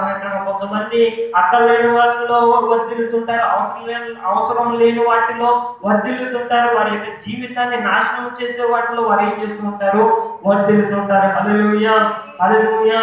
ఒకసారి పేపర్లో ఒక న్యూస్ వచ్చింది. ఏంటంటే ఒక భార్య తన యొక్క భర్తను చంపేసి వారి యొక్క స్థలంలో కప్పెట్టేసిన ఆ యొక్క సమాధి మీద వంటగది కట్టేసి ఆ యొక్క వంటగదిలో ఏం చేస్తుంది అమ్మగారు, వంటలు చేసుకుంటుందని ఏం చేసింది, ఆ భర్తను చంపేసింది, ఆ యొక్క స్థలంలో పూర్తి చేసింది. ఆ యొక్క సమాధి మీద ఇంకెవరికి తెలియకుండా ఉండడానికి ఇల్లు కట్టేసి దాంట్లో ఏం చేస్తుంది, వంటలు చేసుకోవడం ప్రారంభించి మరలా ఏమీ తెలియనట్టు పోలీస్ స్టేషన్కి వెళ్ళి నా భర్త కనబడటం లేదని కేసు పెట్టిందంట. హల్లెలూయా, హల్లెలూయా. ఏంటి ఎదుగుతుందండి, జాగ్రత్తగా ఎలాగ భర్తను చంపాలో, లేకపోతే ఎలాగ భర్తను నిందించాలో, లేకపోతే ఎలాగ భార్యను నిందించాలో వీటి విషయమే ఉంటుంది. కానీ వారి యొక్క జీవితం ఎలాగా కుటుంబాన్ని చక్కబెట్టుకోవాలన్నటువంటి వాటి మీద వారి యొక్క మనసు ఏం చేయలేదు, నిలవబెట్టుకోవడం లేదు. హల్లెలూయా, హల్లెలూయా. దేంట్లో మనం ఎదుగుతున్నాము, మనము పరీక్షించుకోవాల్సిన వాటి అంటున్నాం. మనం నాశనం చేసే వాటిపైన, లేకపోతే మనము ఆత్మీయతలో పెంచే వాటిపైన మన యొక్క దృష్టి ఉందాం. మనం పరీక్షించుకోవాల్సిన వారం అంటున్నాం. రెండవ లక్షణాన్ని మనం జ్ఞాపకం చేసుకున్నట్లయితే, ఒక లక్షణము, రెండవ లక్షణం మనము గారి జీవితం ద్వారా మనం నేర్చుకోవచ్చు. చదవండి 3వ వచనం, యోహాను రాసిన 3వ పత్రిక 1వ అధ్యాయం 3వ వచనం మనం చదువుతున్నాం. నీవు సత్యమును అనుసరించి నడుచుకొనుచున్నావు గనుక సహోదరులు వచ్చి మీ సత్య ప్రవర్తనను గురించి సాక్ష్యము చెప్పగా విని బహుగా సంతోషించితిని. చాలండి. హల్లెలూయా, హల్లెలూయా. గాలి గారిలో ఉన్న రెండవ అతి ప్రాముఖ్యమైన లక్షణము ఏంటండి? ఆయన సత్యమును అనుసరించి నడుచుకొనుచున్నాడు. దేన్ని అనుసరించండి? అసత్యమును కాదు. దేన్ని అనుసరించి నడుచుకోవడం లేదండి. అసత్యమును కాదు, అబద్ధాలను కాదు, లేకపోతే మోసకరమైన వాటిని కాదు. కానీ దేనిని అనుసరించి నడుచుకుంటున్నాడు అంటే సత్యమును అనుసరించి నడుచుకుంటున్నాడు. ఏదైతే తన యొక్క గురువు గారి చేత, లేకపోతే ఆ యొక్క దైవజనుడైన యోహాను చేత, లేకపోతే అనేకమైన భక్తుల ద్వారా ఆయన ఏదైతే సత్యాన్ని నేర్చుకున్నాడో ఆ యొక్క సత్యముల్ని గాలి గారు ఏం చేస్తున్నారండి? నిలవబడ్డాడు, నడుచుకున్నాడని ఆయనకైనా డబ్బా కొట్టుకోవడం లేదు, డబ్బు కొట్టుకోవడం లేదు, ప్రకటించుకోవడం లేదు. కానీ ఎవరు సాక్ష్యం చెప్తున్నారండి? ఎవరు సాక్ష్యం చెప్తున్నారు? దైవజనుడు ఏం చేస్తున్నాడు? నీవు సత్యమును అనుసరించి ఏం చేస్తున్నావు? నడుచుకుంటున్నావు అని ఏం చేస్తున్నారు? సంఘము సాక్ష్యం ఇచ్చుచున్నది. అలాగే దైవజనుడు అయిన యోహాను గారు కూడా సాక్ష్యం ఇస్తున్నారు. దేనిని అనుసరించి మనం నడుచుకుంటున్నాం? వాక్య ప్రకారం మనం ఎప్పుడైతే నడుచుకుంటామో అప్పుడు మనము దేనిని అనుసరించి నడిచినట్లయితే సత్యాన్ని అనుసరించి నడిచినట్లుగా మనం ఇక్కడ చూస్తున్నాం. హల్లెలూయా, హల్లెలూయా. ఇక్కడ కొన్ని విషయాలు మనం జ్ఞాపకం చేసుకున్నట్లయితే సత్యము మనల్ని ఏం చేస్తుంది? మనం ఎప్పుడైతే సత్యమును అనుసరించి నడుచుకుంటామో ఆ యొక్క సత్యము మనల్ని ఏం చేస్తుంది? స్వతంత్రులుగా చేస్తుంది, బానిసలుగా చేయదు. ఆ యొక్క సత్యము మనల్ని బందీలుగా చేయదు. కానీ సత్యమును మనం ఎప్పుడైతే అనుసరించి నడుచుకుంటామో మనము స్వతంత్రులమే. హల్లెలూయా, హల్లెలూయా. మనం ఏం చేయబడుతున్నామండి? స్వతంత్రులుగా పిలువబడుతున్నాం. ఎప్పుడైతే సత్యమును మనం అనుసరించి నడుచుకున్నప్పుడు ఆ సత్యం మనకి ఎలాగ బయలుపరచబడుతుంది అంటే దేవుడి లేఖనం తెలుస్తుంది. ఎక్కడ ఆత్మ ఉండదో అక్కడ ఏం చేయబడుతుంది? స్వతంత్రత ఉన్నదని లేఖనాల్లో మనము చూస్తున్నాం. హల్లెలూయా. స్వతంత్రం ఎక్కడ ఉందండి? ఎక్కడ ఆత్మ ఉందో అక్కడ స్వతంత్రత ఉంది. ఎందుకని ఆత్మ ఉన్న చోట స్వతంత్రం ఉందని అంటే ఆత్మ ఏం చేస్తుంది? ఆ శక్తి మీ మీదకి వచ్చినప్పుడు అది మిమ్మల్ని ఏం చేస్తుంది? సర్వ సత్యములోనికి అది మనల్ని ఏం చేస్తుంది? నడిపిస్తుంది. ఆ సత్యం వల్ల మనల్ని ఎక్కడ నడిపిస్తుంది? స్వతంత్రతలోకి నడిపిస్తుంది. మరి దేన్ని అనుసరించి నడుస్తున్నాం? సత్యాన్న అసత్యాన్న? హల్లెలూయా. ఈనాటి కాలంలో అన్ని అసత్యమైన బోధలే తప్ప ఎక్కడ సత్యాన్ని గురించినటువంటి దీటైనా బోధలు లేవు. కనుకనే ఎంతగా ప్రజలు లేకపోతే క్రైస్తవులు అసత్య బోధలు చేస్తున్నారు, అంతగా విరోధి ఏం చేస్తున్నాడు? చాలా దిగిపోతున్నాడు, లేకపోతే క్రైస్తవుల మీద తిరుగుబాటు చేస్తున్నాడు. హల్లెలూయా, హల్లెలూయా. నిన్న ఎవరో మెసేజ్ గ్రూప్ లో మెసేజ్ చేశారు. ఏంటంటే విశాఖపట్నంలో ఏదో మీటింగ్ అరేంజ్ చేశారంట. మీటింగ్ అరేంజ్ చేసి వారు చేసేటటువంటి పని ఏంటంటే మరలా క్రైస్తవ్యం నుంచి విగ్రహారాధన వైపు అనేకులు ఎవరైతే విగ్రహారాధన విడిచిపెట్టి క్రైస్తవ్యంలోకి వచ్చినారో మరలా వారిని ఏం చేస్తున్నారు? విగ్రహారాధనలోకి లాక్కు వెళ్ళిపోవడానికి ఒక సమావేశాన్ని వారు ఏర్పాటు చేస్తున్నట్లుగా ఎవరో ప్రకటన ఇచ్చినారు. అది ఎంతవరకు సత్యం మనకైతే తెలియదు. కానీ అయితే సాతాను చేయవలసినటువంటి పని వాడు ఏం చేస్తున్నాడు? పోతున్నాడు. అంతకుముందు సరి చేస్తున్నారు. అనేక మందిని మరలా వెనకకు మళ్ళించున్నారు. కానీ వారు మనుషులను మళ్ళించగలిగారే తప్ప దేవుని యొక్క సత్యాన్ని మాత్రం వారు ఏం చేయలేకపోయారు? ఆపలేకపోయారు. దేవుని యొక్క వాక్యాన్ని ఆపలేకపోయారు. దేవుని యొక్క ప్రభావాన్ని ఆపలేకపోయారు. దేవుని యొక్క శక్తిని వారు ఏం చేయలేకపోయారు? ఆపలేకపోయారు. మనుషులను బలవంతంగా వాళ్ళు తీసుకెళ్ళొచ్చు, కానీ స్వతంత్రంగా మరలా వారు ఏం చేస్తూ ఉంటారు? దేవుని యొద్దకు రావాల్సింది. ఎందుకంటే దేవుని యొక్క లేఖనం సెలవిస్తుంది, నా గొర్రెలు నా స్వరం ఏం చేస్తాయి? వెంటనే ఖచ్చితంగా ఆ యొక్క స్వరం విన్నప్పుడు ఆ యొక్క గొర్రెలన్నీ ఏం చేస్తాయి? మళ్ళా యజమానుని యొద్దకు రావాల్సిందే అని దేవుని యొక్క లేఖనము ఖరాఖండితంగా చెప్తుంది. ఎవరు ఎన్ని పనినా కానీ దేవునికి వ్యతిరేకంగా ఏం చేయలేరు, నిలవబడలేరు. ఎందుకంటే ఆయన సర్వశక్తి కలిగినటువంటి దేవుడు ఏంటున్నాడు. హల్లెలూయా, హల్లెలూయా. అయితే ఇక్కడ గాలిగా మనము జ్ఞాపకం చేసుకున్నట్లయితే రెండవ అంశం మనం చూసింది ఏంటి అంటే ఆయన సత్యమును ఏం చేస్తున్నాడు? అనుసరించి నడుచుకుంటున్నాడు. మనం సత్యమును అనుసరించి నడుచుకుంటే మనకి ఏం చేస్తుంది? స్వతంత్రత కలుగుతున్నదని ఇక్కడ లేఖనాల్లో మనము చూస్తూ ఉన్నాం. హల్లెలూయా. శద్రకు మేషకు అబేద్నెగోలు దేన్ని అనుసరించి నడుచుకున్నారండి? సత్యాన్ని అనుసరించి నడుచుకున్నారు. కాబట్టి అగ్ని వారిని ఏం చేయలేకపోయింది? కాల్చలేకపోయింది. హల్లెలూయా, హల్లెలూయా. ఎందుకు అగ్నిలో కూడా వారికి స్వతంత్రత వచ్చిందండి?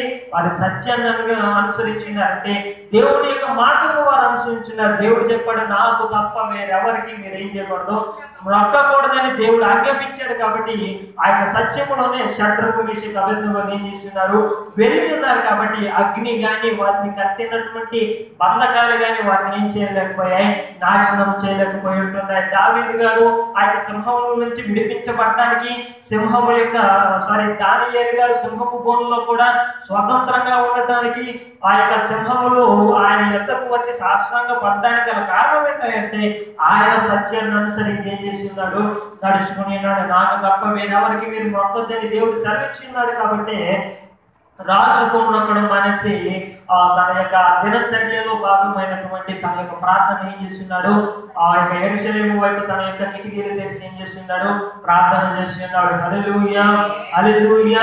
కనుకని గొప్ప స్వతంత్రము దానియేలు గారి జీవితంలో ఆయన ఏం చేస్తున్నాడు, చూస్తున్నాడు. సింహాల బోనులో నుంచి కాపాడటమే కాదు, అగ్నిగుండం నుంచి షడ్రకు మేషకుల్ని కాపాడటమే కాదు, వాడిని గొప్ప స్థానంలో ఆ యొక్క రాజ్యంలో వాడిని ఏం చేస్తున్నాడు, దేవుడు నిలవబెట్టినటువంటి వాడిగా మనకు కనబడుతున్నాడు. హల్లెలూయా హల్లెలూయా.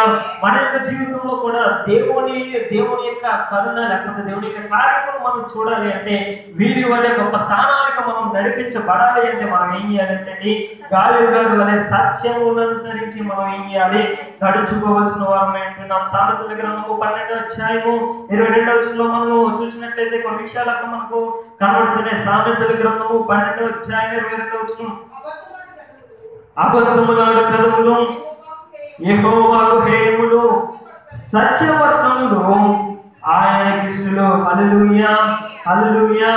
ఏంటంటే అబద్ధములాడు పెదవులు యెహోవాకు హేయములు, సత్యవర్తములు ఆయనకి ఇష్టలు. ఎవరంటే ఇష్టలు?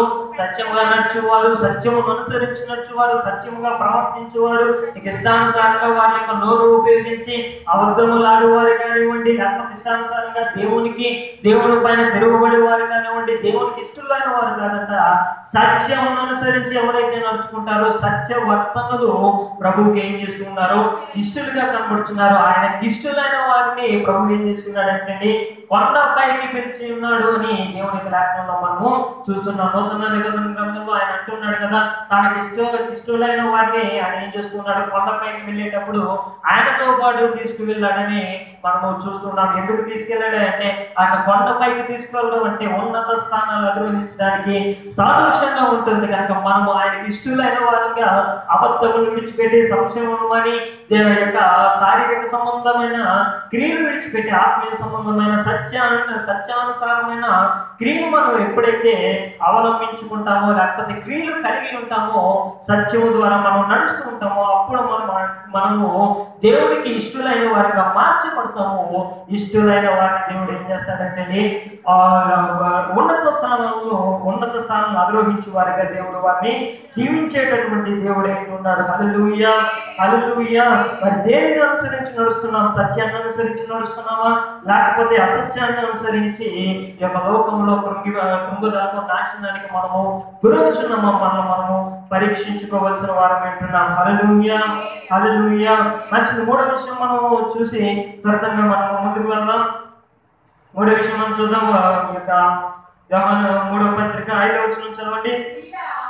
ప్రియుడా, వారు పరదేశులైనను సహోదరులుగా ఉన్న వారికి నీవు చేసినదల్లా విశ్వాసకి తగినట్టుగా చేయించున్నాము. వారు నీ ప్రేమను గూర్చి సంఘము ఎదుట సాక్ష్యమిచ్చిరి. వారు అన్యజనుల వలన ఏమీ తీసుకొనక ఆయన నామము నిమిత్తము బయలుదేరి గనుక దేవునికి తగినట్టుగా నీవు వారిని సాగనంపిన ఎడల నీకు యుక్తముగా ఉండును. హల్లెలూయా హల్లెలూయా. దూరదేశం నుంచి ఈ ఉన్నటువంటి సంఘానికి, గాలియు గారు ఉన్నటువంటి సంఘానికి కొంతమంది వచ్చారంట. యోహాను గారి ద్వారా వచ్చి ఉన్నారు. లేకపోతే కొంతమంది యొక్క గాలియు గారి దగ్గరికి వచ్చినప్పుడు ఆయన ఏం చేస్తున్నారంటే విశ్వాసికి తగ్గట్టుగా ఆయన ఏం చేస్తున్నాడు, వారి ఎడల క్రియలు చేస్తున్నాడంట. లేకపోతే విశ్వాసికి తగ్గట్టుగా తన యొక్క పనులు వారి ఎడల చేసినదల్లా ఎలా ఉన్నట్టండి? విశ్వాసికి తగ్గట్టుగా ఉంది కానీ అవిశ్వాసికి తగ్గట్టుగా ఖచ్చితంగా లేదని ఇక్కడ గాలి గారి గురించి మంచి సాక్ష్యాన్ని యోహాను గారు ఇస్తూ ఉన్నారు. ఎటువంటి లక్షణాలు మనం కలిగిన విశ్వాసికి తగినటువంటి లక్షణాలు ఏమైనా కలిగి ఉన్నామా, అవిశ్వాసికి తగినటువంటి లక్షణాలు మనము కలిగి ఉంటున్నామా, మనం పరీక్షించుకోవాల్సిన వారు ఏంటున్నాం. మన యొక్క ఇంటిలో దేవుని యొక్క సమాధానం లేదు అంటే మనం ఎవరు అంటే అవిశ్వాసులమే. మన విశ్వాసులమైతే మన ఇంట్లో ఏం చేస్తుంది? దేవుని యొక్క సమాధానం ఏలుబడి చేస్తుంది. మన విశ్వాసులమైతే దేవుని యొక్క శాంతి మన యొక్క ఇంట్లో ఏలుబడి చేస్తుంది. మనం విశ్వాసులమైతే దేవుని యొక్క కార్యాలు ఏం చేస్తుంటే మన ఇళ్ళలో కనబడుతుంటే, మన విశ్వాసులమైతే దేవుని యొక్క ప్రసన్నత, దేవుని యొక్క మహిమ మన యొక్క ఇంటిని ఏం చేస్తూ ఉంటుంది? ఆవరించుతుంటుంది. మన అవిశ్వాసులమైతే దేవుని యొక్క సన్నిధి మనతో ఏం చేయదు, ఖచ్చితంగా రాదు. ఇశ్రాయేలీయులు అవిశ్వాసాన్ని చూపి ఉన్నారు కనుకనే అవిధేయత, వారి దేవుని ఎడలుగా అవిధేయత చూపి ఉన్నారు కనుకనే అనేకమైన కార్యాలు చేసినా కానీ వారు ఏం చేస్తున్నారు? దేవుడు మాకు ఏం చేస్తున్నాడు? అరణ్యంలోకి తీసుకొచ్చి విడిచిపెట్టేశాడని దేవుడి మీద తిరుగుబడి ఉన్నారు కనుకనే దేవుడు అంటున్నాడు, నా సన్నిధి వారికి తోడుగా రాదు, నువ్వు తీసుకెళ్ళు, నా దూతని నీతో ఏం చేస్తాను? పంపుతానని ఆయన యొక్క సన్నిధిని అక్కడతో ఆపు చేయడానికి, లేకపోతే ఆయన వారితో వెళ్ళడానికి ఇష్టపడలేనట్టుగా మనం ఏం చేస్తున్నాం? అక్కడ గ్రంథాల్లో మనం చూస్తున్నాం. మన విశ్వాసికి తగ్గట్టుగా మనం జీవించగలిగితేనే దేవుని యొక్క సన్నిధి మనతో ఏం చేస్తుంటుంది? వస్తుంటుంది. అవిశ్వాసికి తగ్గట్టుగా మనం జీవించామనుకోండి, దేవుని సన్నిధి మనతో రాదు సరికదా. సాతాను సంబంధమైన క్రియలన్నీ మనం ఏం చేస్తూ ఉంటాయి? వ్యాపారిస్తూ ఉంటాయి. హల్లెలూయా. సాతాను గాడు మనతో పాటు ఉండి మనల్ని తప్పు ద్వారా పట్టిస్తూ ఉంటాడు. సాతాను గాడు మనతో ఉండి ఇంకా అవిధేయతలోకి దేవుడి పైన అవిధేయతలోకి మనల్ని సాతాను గాడు ఏం చేస్తూ ఉంటాడు? నెట్టి వేస్తూ ఉంటాడు. విశ్వాసం ఉన్నటువంటి గొప్ప లక్షణం ఏంటంటే దేవుడు ఏది చెప్పినా కానీ ఆ యొక్క మాటకు ఏం చేస్తూ ఉంటాడు? విధేయుడు అంటాడు. అబ్రహాం గారిని మనం చూసినట్లయితే వృద్ధాప్యం ఉంది, నీకు సంతానాన్ని ఇస్తానన్నా కానీ ఆయన ఏం చేయలేదు, సందేహపడలేదు. కానీ దేవుని యొక్క మాటకి ఆయన ఏం చేస్తున్నాడు? అంగీకరించున్నాడు. కనుకనే ఆయన ఏం చేస్తున్నాడు? దేవుని యొక్క కార్యాన్ని తన యొక్క జీవితంలో చూసినట్టుగా, లేకపోతే దేవుడికే మిత్రుడిగా ఆయన ఏం చేసుకున్నాడు? విలువబడి ఉన్నట్లుగా మనము చూస్తున్నాం. ఎందుకంత ప్రాధాన్యత అబ్రహాం గారికి దేవుడు ఇచ్చిన్నాడే అంటే ఆయన విశ్వాసకి ఏం చేస్తున్నాడు? తగినట్టుగా ఆయన జీవించినాడు. కనుక గొప్ప స్థానము దేవుని యొక్క దృష్టిలో గొప్ప స్థానం ఆయన ఏం చేసుకున్నాడు?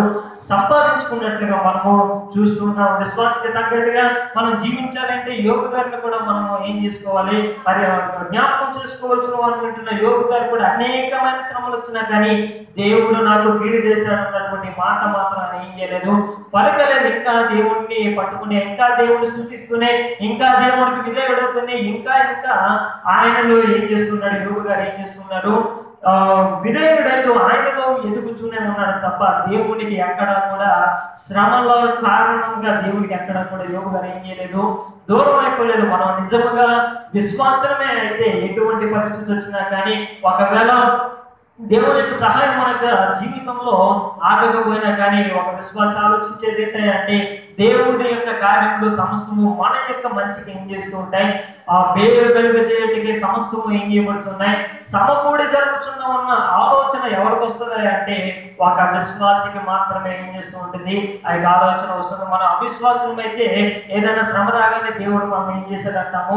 విడిచిపెట్టేశాడంటే ఇటువంటి అవిశ్వాసమైన మాటలు వస్తే మనం ఖచ్చితంగా విశ్వాసము కాలేమో, దేవుని యొక్క దృష్టికి ఇష్టకరంగా మనం ఏం చేయలేమంటే మారలేము. హల్లెలూయా, హల్లెలూయా.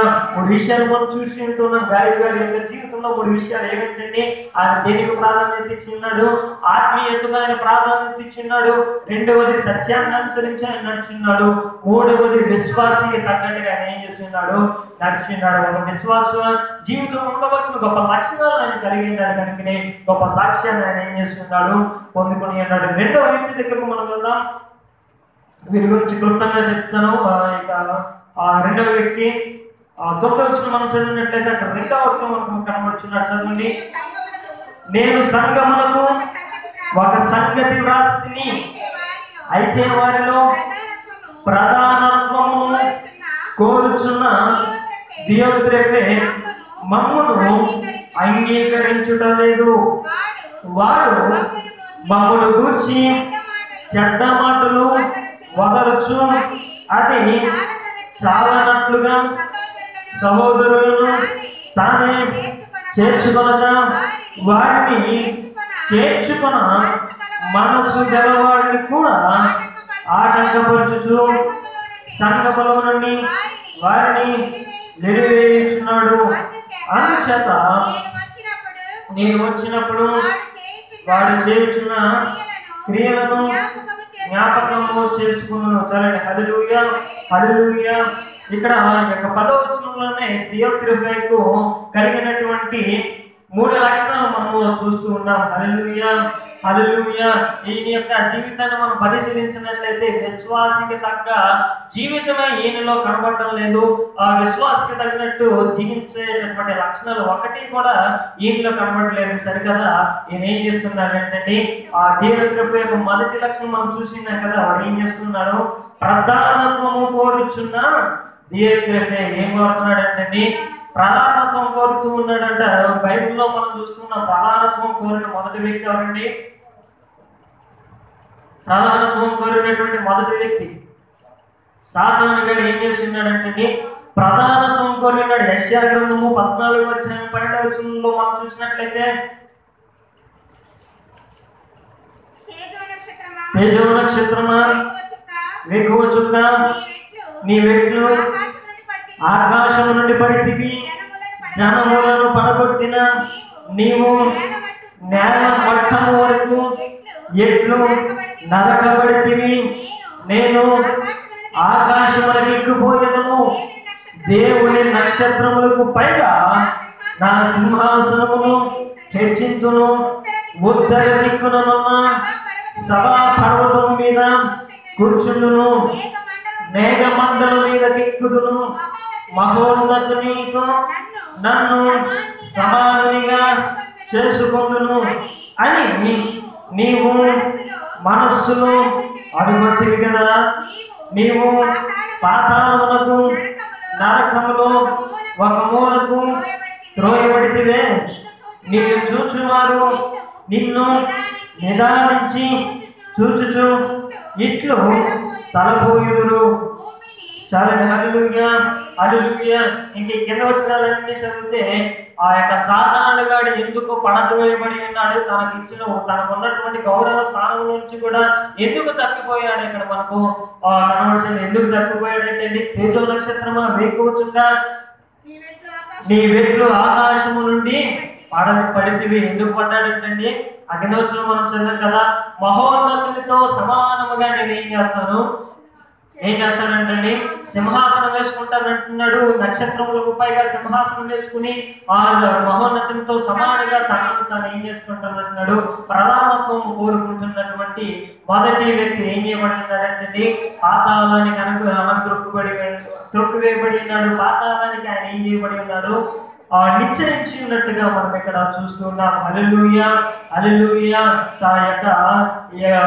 ఈ యొక్క సాధారణ పేరు లూసిఫర్ అని కూడా బైబిల్లో మనము చూస్తున్నాం. ఆ యొక్క లూసిఫర్ గారికి ఆ యొక్క ప్రధానత్వం ఇవ్వబడలేదా అంటే లూసిఫర్ గారు మంచి గాయకుడు అంటూ ఉన్నాడు. లూసిఫర్ ఆ దేవుణ్ణి ఆరాధించేటటువంటి ఒక గుంపుకి ప్రధానిగానే అక్కడ ఏం చేయబడినాడు, ఆయన వాడబడుతున్నాడు. అందరినీ కూడా దూతలందరినీ సమకూర్చి దేవుడికి మహిమపరిచే విధంగా అందరినీ కూడా ఆయుధపరిచేటటువంటి స్థానంలో ఉన్నటువంటి ఒక దేవదూత యొక్క లూసిఫర్ అయినట్టున్నాడు. ఎప్పుడైతే ఆ దేవుడు ఈయన ద్వారా ఏం చేయబడుతున్నాడు అనుకున్నాడు, పొగడబడుచున్నాడని ఎప్పుడైతే తన యొక్క హృదయంలో గర్వపు మాటలు వచ్చిన్నాడో, లేకపోతే దేవుణ్ణి ఆరాధించేవాళ్ళు కానీ గణపరచేవారు కానీ దేవుడు పరిశుద్ధుడని చెప్పేవారు కానీ దేవుడి కొరకు సాక్ష్యం ఇచ్చేవారు కానీ లేకపోతే నేను పాడకపోతే నా వెనకతున్నవారు పాడలేనటువంటి పరిస్థితి వచ్చేస్తుందని వీడు ఎప్పుడైతే అనుకున్నాడో ఇంకా దేవుడికి నేను లేకపోతే ఇంకెవడం లేదు,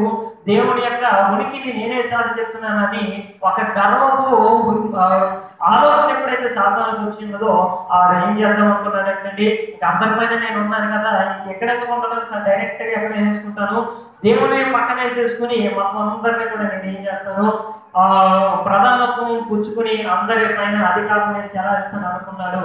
ఒక్క తన్నుకు ఏం చేయబడ్డాడు, కిందకి లాగివేయబడి ఉన్నాడు, కిందకి పడద్రోయబడి ఉంటున్నాడు. తేజో నక్షత్రం వల్ల ఉన్నవాడు కూడా ఇప్పుడు ఏం చేయబడి ఉన్నాడు అంటే కిందకు పడద్రోయబడి ఉన్నాడు. ఎటువంటి గౌరవం లేనటువంటి పరిస్థితిలో వాడు పడిపోయినట్టుగా మనం చూస్తున్నాం. అదే లక్షణాన్ని ఎవరు కలిగి ఉన్నారంటే ఈ సంఘంలో ఉన్నటువంటి దైవోత్రేఫీ అన్నటువంటి వ్యక్తి ఆయన ఏం చేస్తున్నాడు, కలిగి ఉంటున్నాడు. ప్రధానత్వం కోరుకోవాలి, గాయు గారైనా మంచివాడు మేము కాదా అని ఏం చేస్తున్నాడు, గాయు గారి అవసరం లేదు, నేనున్నా కానీ సరిపోద్దని గాయు గారి స్థానమో లేకపోతే యోహాను గారి స్థానమో తీసేసుకోవాలన్నటువంటి దుర్బుద్ధి దైవోత్రేఫీకి ఏం చేస్తుంది, కలుగుతుంది. కనుకనే ఏం చేస్తున్నాడు, ప్రధానత్వం కోరుకుంటూ తనను తాను హెచ్చించుకోవాలన్నటువంటి పరిస్థితికి ఆయన ఏం చేస్తున్నాడు, వచ్చుచున్నాడు. కనుకనే యోహాను అంటున్నాడు, నేను వచ్చినప్పుడు ఆ సంగతి ఏంటో తేలుస్తాను. వాడు ఇటువంటి క్రియలు కలిగి ఉండుట మంచిది కాదని యోహాను గారితో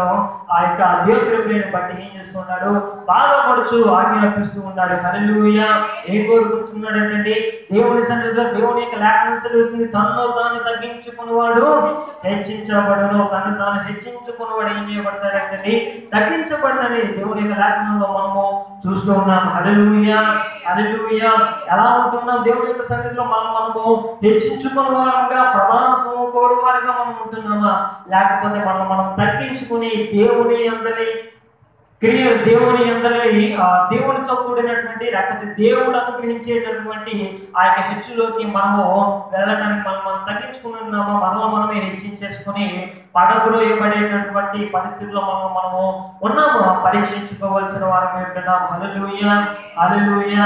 ఎప్పుడు కూడా దేవుని యొక్క సన్నిధిలో నేను ప్రధానిగా ఉండాలని ఎవరైతే కోరుకుంటారో ఖచ్చితంగా వారు ఏం చేయబడతారు, వారు ఏం చేయబడతారు అంటే కిందకు నెట్టివేయబడుతూ ఉంటారు. అన్న సంగతిని మనము గ్రహించవలసిన వారు ఏంటంటే ఎంత వీలైతే అంతగా మనం ఏం చేసుకోవాలి, తగ్గి ఉండించుకోవడానికి, ఒదిగి ఉండడానికి మనము ప్రయత్నం చేసుకోవాల్సిన వారు ఏంటనో. కొంతమందికి ఎలా అర్థమవుతుందో నాకైతే తెలియదు కానీ తగ్గించుకోవడము అని తగ్గించుకోమని దేవుడు చెప్తే వారికి అర్థం కాదో తెలీదు, మిగతాదంతా ఏం చేస్తుంటారు, వారి యొక్క జీవితంలో వర్తింపజేసుకుంటూ ఉంటారు. తగ్గించుకోవడంలో తీసేస్తే ఏముంటుందండి, తగ్గించుకోవడంలో తీసేస్తే గింజుకోవడంలో ఉంటుంది తప్ప దాంట్లో ప్రయోజనం లేదు. తగ్గించుకుంటున్నాం అంటూనే ఏం చేస్తున్నారు, గింజుకోవడమే ప్రారంభిస్తున్నారు. దేవుని యొక్క సన్నిధిలో అటువంటి క్రియలు ఉండకూడదని దేవుడు ఖరాఖండితంగా చెప్తున్నాడు.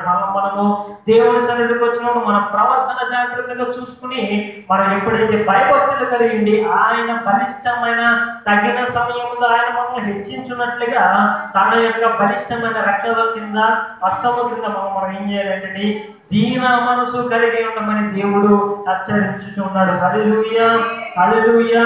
దేవుడే హెచ్చించాలి కానీ మనము ఏం చేసుకోకూడదంటే హెచ్చించుకోకూడదు. హల్లెలూయా. దేవుడి యొక్క సన్నిధిలో ఉండేటటువంటి రెండే సంబంధాలు, ఒకటి గురువు, రెండు శిష్యులు, లేకపోతే దైవజనుడు విశ్వాసి యొక్క రెండు పదాలే మందిరంలో విడబడాలి తప్ప బంధుత్వాలు కానీ వగేరా ఏం చేయకూడదు. ప్రధానత్వాన్ని కోరేటటువంటి ప్రక్రియలకు వారు ఏం చేయకూడదు. దేవుని లేఖనంలో మనం చూసినట్లయితే అక్కడ చెప్తున్నాడు కదా, మత్తయి సువార్త 10:24 అక్కడ కొన్ని మాటలు మనం చూస్తూ ఉన్నాం కదా. 10:24 మత్తయి సువార్త, శిష్యుడు బోధకుని కంటే అధికుడు కాడు, దాసుడు యజమానుని కంటే అధికుడు కాడు. చాలా హల్లెలూయా. హిందీ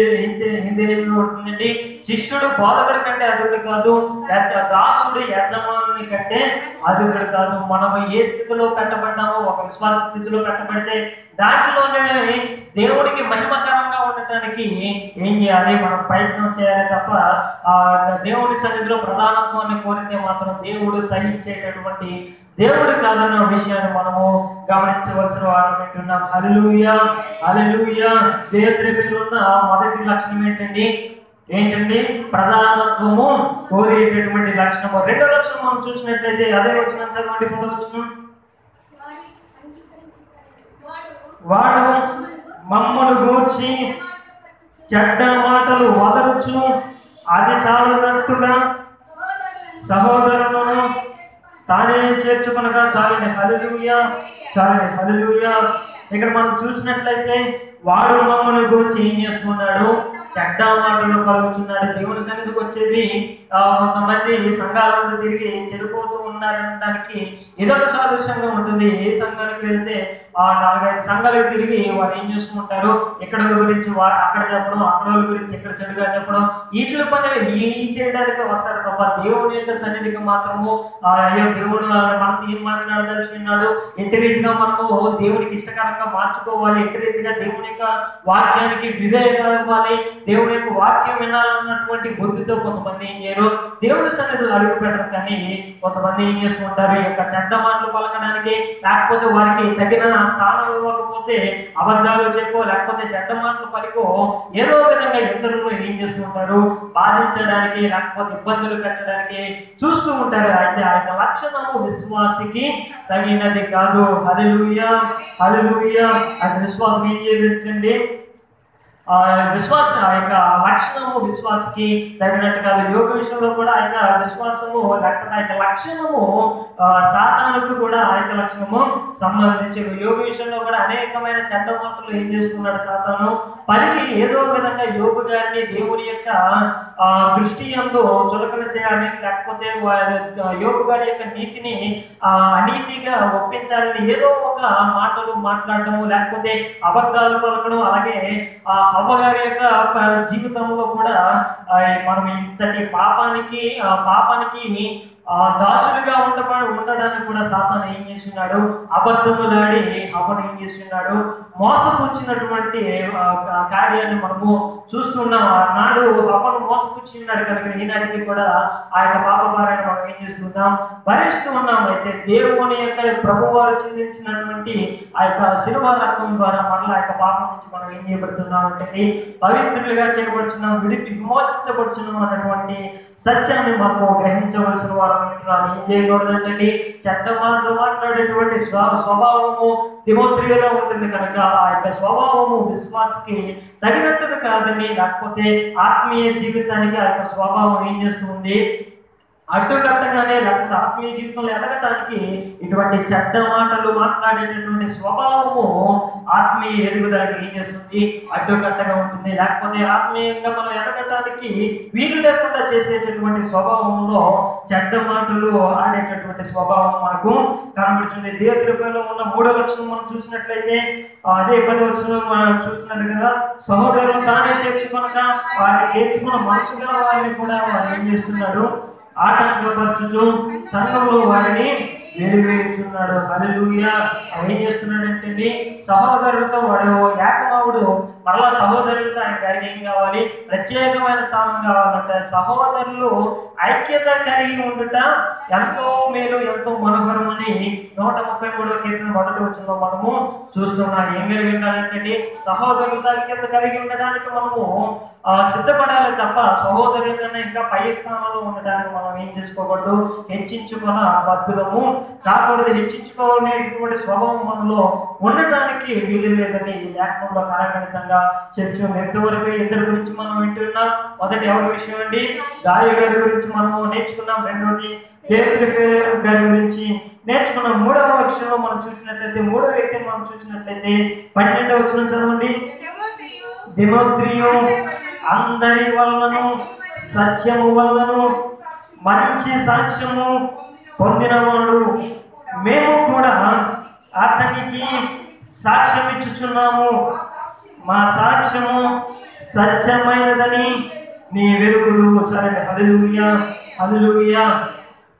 ఇక్కడ తిమోతియ గురించి చెప్తున్నాడు కదా, ఆయన ఏం చేశాడంటే అందరి మంచి సాక్ష్యం ఆయన ఏం చేస్తున్నాడు?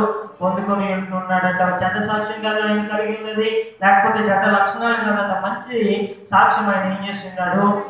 కలిగి ఉన్నాడు. మరి ఇక 3 విషయాలు, ముగ్గురు గురించి ఈరోజు మనము నేర్చుకుని ఎవరి వల్లే మన విశ్వాస జీవితాన్ని మనము కొనసాగిస్తున్నాం. గాలి గారి వల్లే గాలి గారు ఇంకా ప్రాధాన్యత ఇచ్చినట్లుగా ఆత్మీయ జీవితానికి మనం ప్రాధాన్యత ఇచ్చి, దేవుని యొక్క సన్నిధిలో తగ్గించుకోవడానికి మనం ప్రాధాన్యత ఇచ్చి, సత్యమును అనుసరించి నడుచుకోవడానికి మనం ప్రాధాన్యత ఇచ్చి, అలాగే విశ్వాసకి తగినట్టు జీవించడానికి మనం ప్రాధాన్యత ఇస్తున్నామా?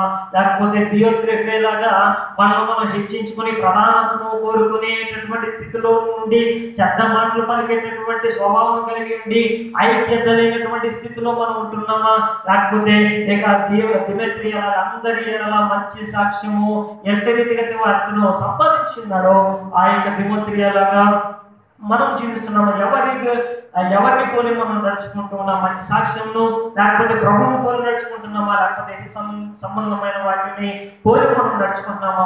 మనము పరీక్షించుకోవాల్సిన వారు ఉంటున్నాం. మన విశ్వాస జీవితము ఎట్టి రీతిగా ఉంది మనం పరీక్షించుకోవాల్సిన వారు ఉంటున్నాం. దినదినము మనం ఏం చేయాలంటే దేవుని సన్నిధిలో దీన మనసుతో కలిగిన వారమే దేవునికి లోబడవలసిన వారు ఉంటున్నాము. గాయు గారి వల్లే తిమోతియు గారి వల్లే ఎలా మంచి సాక్ష్యం మనం పొందగలిగితే అవసరమైన వాటి మనం వృద్ధి చెందుతూ అనవసరమైన వాటిని విడిచిపెట్టి ఈ యొక్క గాయు గారి వల్ల తిమోతియు గారి వల్ల మనం ఉన్నట్లయితే దేవుడు ఖచ్చితంగా మనం ఆశీర్వదించి ఉన్నత స్థానాలను ఇచ్చి మనం నడిపించేటటువంటి దేవుడు అంటున్నాడు. అట్లా కాక దిమోత్రిఫేవ లాగా మనము ప్రధానత్వం కోరి దేవునికి ఇష్టమైనటువంటి లక్షణాలను మనలో పెంపొందించుకుని సన్నిధిలో సాగిపోతుంటే దేవుని యొక్క ఉగ్రతను మనము బాధ్యత అవుతాం. సాధారణ ఎట్టి రీతిగా ద్రోహపడి ఉన్నారో అట్టి రీతిగానే మనము వెలువేయబడి దేవుని యొక్క సహాయాన్ని పొందుకోలేనటువంటి పరిస్థితుల్లో వస్తూ ఉంటాం. కనుక ఈ యొక్క విషయాన్ని మనం గమనించి ఎవరు ఏ గొప్పలో ఉన్నామో మనం పరీక్షించుకుందాం, మనము సరిదిద్దుకుందాం. దేవుడి యొక్క లేఖనము దీవించిన గాక ఆమేన్. కళ్ళు మూసుకొని ప్రార్థన చేసుకుందాం.